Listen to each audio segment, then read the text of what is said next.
से एक है। रात भर से यहां भारी गोलीबारी की आवाज सुनाई दे रही है। इस बीच उत्तरी फौज के कमांडर लेफ्टिनेंट जनरल प्रतीक शर्मा ने भी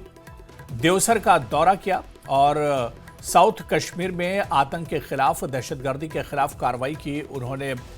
समीक्षा की है, जायजा लिया है, जहां उन्होंने सिक्योरिटी सूरत हाल की जानकारी भी दी गई है। तो लेफ्टिनेंट जनरल प्रतीक पहुंचे हैं जहां पर देवसर में इनकाउंटर की उन्होंने जायजा लिया है। जो अफसरान हैं उनसे भी उन्होंने मुलाकात की है, क्योंकि ये ऑपरेशन 7वें दिन में अब दाखिल हो गया है। इस तरह से कुलगाम इनकाउंटर पर भी उन्होंने जानकारी हासिल की है।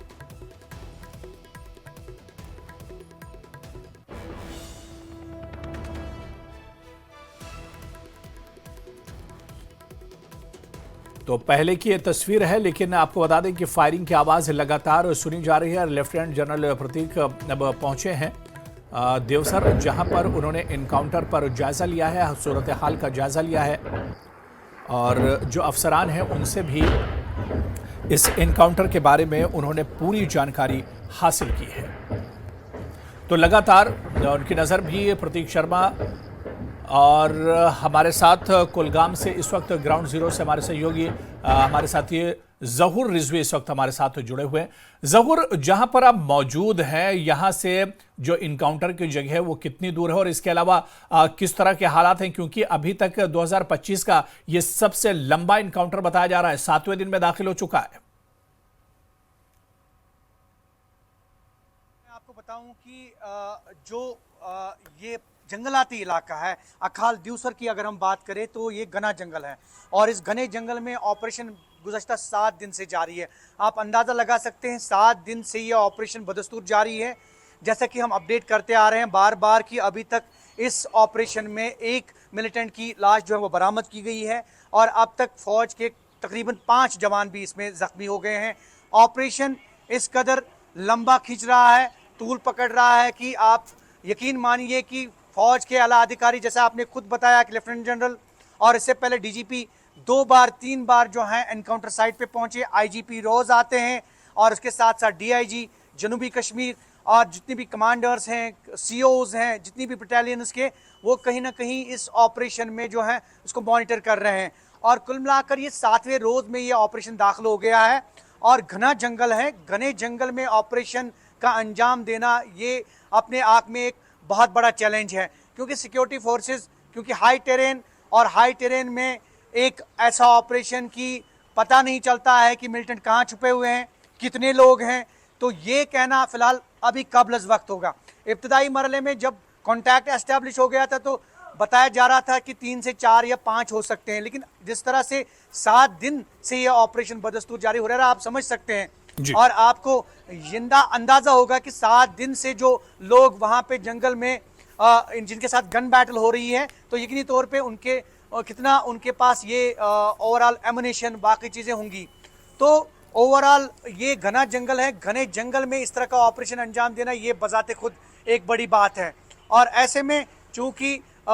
ये ऑपरेशन तूल पकड़ रहा है, कोशिश कर रही है फौज, सिक्योरिटी फोर्सेस कोशिश कर रही है कि इस ऑपरेशन को जल्द से जल्द जो है अंजाम दिया जाए और जितने भी छुपे मिलिटेंट हैं उनको न्यूट्रलाइज किया जाए। लेकिन अभी तक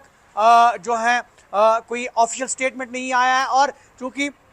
फौज जिस तरह से ऑपरेशन कर रही है, सिक्योरिटी फोर्सेस जिस तरह से ऑपरेशन कर रही है, उनका मानना है कि काफ़ी गोलीबारी हो रही है, धमाकों की आवाज़ है, फायरिंग, और ऐसे में अंदर जाने की इजाज़त नहीं दी जाती है, क्योंकि यूजुअली भी कोई भी जख्मी हो सकता है और कोई चांस नहीं लेना चाहती है सिक्योरिटी फोर्सेस, किसी तरह का भी चांस नहीं लेना चाहती है। बिल्कुल जहूर, जिस तरह से ग्राउंड जीरो पर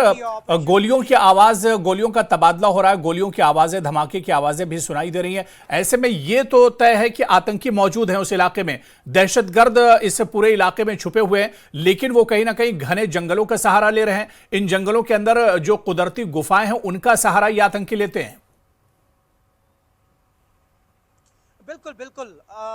चूंकि आपने देखा कि जिस तरह की ऑपरेशन, जिस तरह की स्ट्रैटेजी अब सिक्योरिटी फोर्सेस ने अपनाई है, उसमें यकीनी तौर पे हम आबादी वाले इलाकों में अब एनकाउंटर कम ही देखते हैं और जितने भी अभी तक एनकाउंटर हुए पिछले 1-1.5 साल से, वो सिर्फ जंगलाती इलाकों में हुए, चाहे आप जम्मू रीजन की बात करें, चाहे आप कश्मीर रीजन की बात करें। तो कहीं ना कहीं हाइड आउट्स और दीगर चीज़ें जो सेफ पैसेज है और इनका जो सेफ हेवन है, जो पहले भी हम डे फर्स्ट से ये कह रहे हैं कि सेफ हेवन इस लिहाज से क्योंकि कहीं ना कहीं नए हाइड आउट्स डेवलप किए गए हैं और यही वजह है कि एक सेफ हेवन इनके लिए हो सकता है। और यहाँ इस हाई टेरेन में, इस घने जंगल में ऑपरेशन बजाते खुद एक चैलेंज है और यही वजह है कि ढूंढ निकालना, उसके बाद न्यूट्रलाइज करना, ये एक बहुत बड़ा चैलेंज हो सकता है। और यही वजह है कि अभी 7 दिन से ये ऑपरेशन चल रहा है। अकाल दिवसर कुलगाम की अगर हम बात करें तो इस तरह के ऑपरेशंस अगर आपने